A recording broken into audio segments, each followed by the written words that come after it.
जय हिंद का नारा तो आप सबने सुना ही होगा। सेना और पुलिस ही नहीं, आम जनता के बीच भी जय हिंद का बड़ा महत्व है।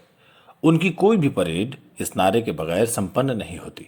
इसी तरह देशभक्ति से ओत-पोत कार्यक्रम हो या राजनीतिक दलों के नेताओं के भाषण, बिना जय हिंद का नारा लगाए वो पूरा नहीं होता।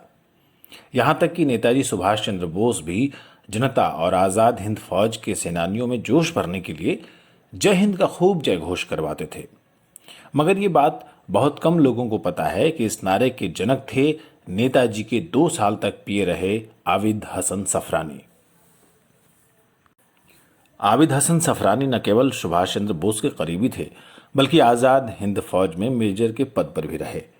फ्रीडम फाइटर्स एसोसिएशन की पहल पर स्वतंत्रता सेनानी चौधरी आचार्य ने तेलुगु में उन पर एक किताब लिखी है, जिसमें उनके जीवन से संबंधित कई महत्वपूर्ण जानकारियां दी गई हैं। इस पुस्तक में खुलासा किया गया कि जय हिंद का नारा आबिद हसन ने गढ़ा था, जिसे बाद में सुभाष चंद्र बोस ने अपना लिया। नेताजी लोगों में जोश भरने के लिए अपने जलसा जुलूसों में भीड़ से ये नारा लगवाते थे। बाद में ये इतना प्रचलित हो गया कि गांधी, नेहरू सहित तमाम नेताओं ने इसे आत्मसात कर लिया। आज भी इस नारे की अहमियत कम नहीं हुई है। इस नारे को लगाकर देशवासी खुद को गौरवान्वित महसूस करते हैं। इस नारे की खूबसूरती यह भी है कि इसे लगाने पर भाषा, संस्कृति और मजहब के नाम पर बखेड़ा खड़ा नहीं किया जा सकता।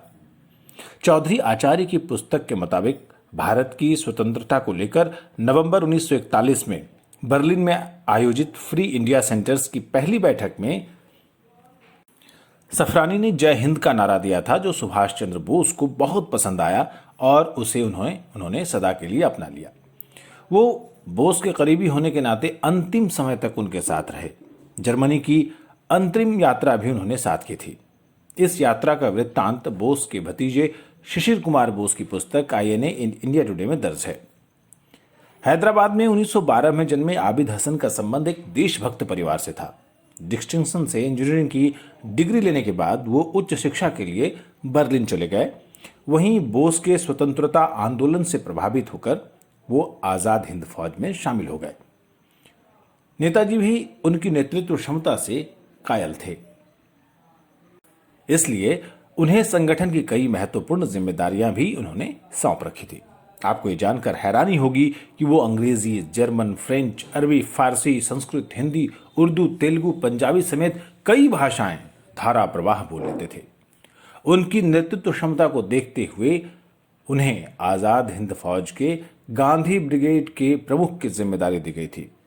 इम्फाल में ब्रिटिश सेना के सामने आत्मसमर्पण करने पर उन्हें ऐसी जगह रखा गया था जहां रोशनी के लिए एक खिड़की तक नहीं थी। उन्होंने अपनी मां को लिखे खत में इसका जिक्र किया है।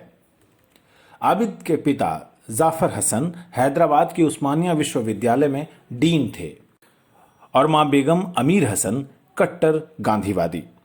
जाफर हसन के 2 बेटे थे, बदरुल हसन और आबिद हसन, जिन्हें बचपन से घर में देशभक्ति की घुट्टी पिलाई गई। परिवार के सभी लोग महात्मा गांधी के करीबियों में गिने जाते थे, यहां तक कि उनका साबरमती आश्रम में भी आना जाना था। 1925 में महात्मा गांधी ने किताब लिखी थी यंग इंडिया, और उसका संपादन करने वाले बदरुल हसन ने लिखा है कि जब भी हसन का परिवार गांधी जी से मिलने आश्रम आता था, उन्हें लेने गांधी जी के सचिव प्यारेलाल रेलवे स्टेशन जाया करते थे। उनकी मां अपनी मृत्यु तक खांटी गांधीवादी बनी रही। वो खादी पहनती थीं और एक छोटे से कमरे में संयमित जीवन जीती थीं। उनकी मां बेगम अमीर हसन सफरानी ने अपनी पैतृक संपत्ति देश की आजादी के लिए संघर्ष करने वालों पर न्यौछावर करती थी। वो सरोजिनी नायडू की दोस्त थीं। उन्हें गांधी, नेहरू, नेताजी और अबुल कलाम आजाद प्यार से अम्मा जान बुलाते थे। आज भी हैदराबाद के ट्रूप बाजार में आबिद मंजिल नाम से उनका पैतृक निवास स्थान मौजूद है। गांधी के आह्वान पर 1920 में विदेशी कपड़े जलाने का अभियान यहां भी चला था। नेताजी के भतीजे शिशिर कुमार बोस ने अपनी पुस्तक में सुभाष चंद्र बोस और आबिद हसन सफरानी के जर्मनी, पनडुब्बी और इम्फाल के जंगल की यात्राओं का विशेष तौर पर जिक्र किया है। दूसरे विश्व युद्ध के बाद सफरानी को 6 साल की जेल हुई थी। तब उनकी मां बेगम अमीर हसन ये सोचकर परेशान रहने लगी थी कि उनके पुत्र को लाल किला मुकदमे में मौत की सजा न सुनाई जाए। आजाद हिंद फौज के कई जवानों को मुक्ति आंदोलन के दौरान गोलियां खानी पड़ी थी। बेगम अमीर हसन अपने बेटे को बचाने के लिए गांधी, नेहरू और सरोजनी नायडू से भी मिली थी। बाद में नेहरू और गवर्नर जनरल लॉर्ड माउंटबेटन के हस्तक्षेप के बाद उन्हें सजा से मुक्त कर दिया गया।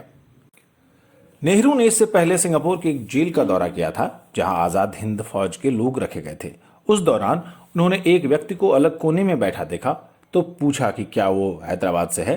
इस पर उस व्यक्ति ने जय हिंद के नारे के साथ न केवल उनका अभिवादन किया बल्कि हाँ में सिर भी हिलाया। हालांकि जेल से रिहाई के बाद सफरानी की तबीयत खराब रहने लगी थी। तब हैदराबाद के बंजारा हिल्स स्थित उनके घर में उनके दोस्तों वेंकट चंद्रा, एलिजाबेथ और CS वासु ने खूब तीमारदारी की। स्वस्थ होने पर उन्होंने कुछ कारोबार करने का प्रयास किया, लेकिन कामयाब नहीं हुए। उसके बाद सिविल सर्विस की प्रतियोगी परीक्षा में बैठे और कामयाब हो गए। उनका इंटरव्यू खुद तत्कालीन प्रधानमंत्री जवाहरलाल नेहरू ने लिया था। उन्होंने विदेश सेवा में कई वर्ष बिताए। इस दौरान मिस्र, इराक, तुर्की, सेनेगल, जाम्बिया, आइवरी कोस्ट जैसे कई देशों में भारतीय मिशन को उन्होंने आगे बढ़ाया। 1957 में जब वो इराक में भारत के राजदूत थे, जॉर्डन के शाह हाशम फैजल की सेना के तख्ता पलट के दौरान हत्या कर दी गई थी। तब वो बगदाद से अनुपस्थित थे, जिसे लेकर संसद में सरकार को भारी आलोचना झेलनी पड़ी थी। सफरानी को कृषि और बागवानी से बहुत लगाव था। सेवानिवृत्त होने के बाद उन्होंने गोलकुंडा में बागवानी फार्म स्थापित किया था। सफरानी का 1984 में निधन हो गया। वो जब तक जीवित रहे देश हित में हिंदुओं, मुसलमानों, सिखों और दूसरे धर्म जाति के लोगों को एकजुट रखने की कोशिश में लगे रहे। और भी कई किताबें हैं जिसमें आबिद हसन सफरानी के जीवन की कुछ और परतें भी खुलती हैं। इतिहासकार सैयद नसीर अहमद अपनी पुस्तक द इमोर्टल में लिखते हैं कि सुभाष चंद्र बोस को सबसे पहले सफरानी ने नेताजी कहा था। बाद में ये इतना प्रचलित हुआ कि उन्हें हर कोई इसी नाम से पुकारने लगा। इसी तरह लेखक नरेंद्र लूथर अपनी किताब में लिखते हैं कि अवाम और आजाद हिंद फौज का अभिवादन करने के लिए नारे की चयन की जिम्मेदारी जब सफरानी को सौंपी गई तो उन्होंने सबसे पहले हेलो शब्द सुनाया। इस पर नेताजी बिगड़ गए और उसके बाद सफरानी ने जय हिंद का नारा दिया, जो आज तक पॉपुलर है।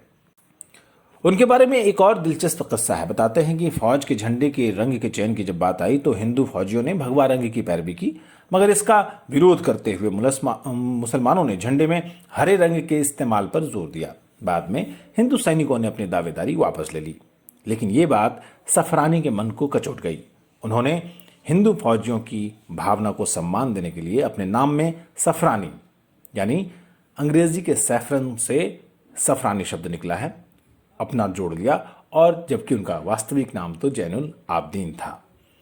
तो आइए सफरानी साहब के सम्मान में हम सब मिलकर कहें जय हिंद।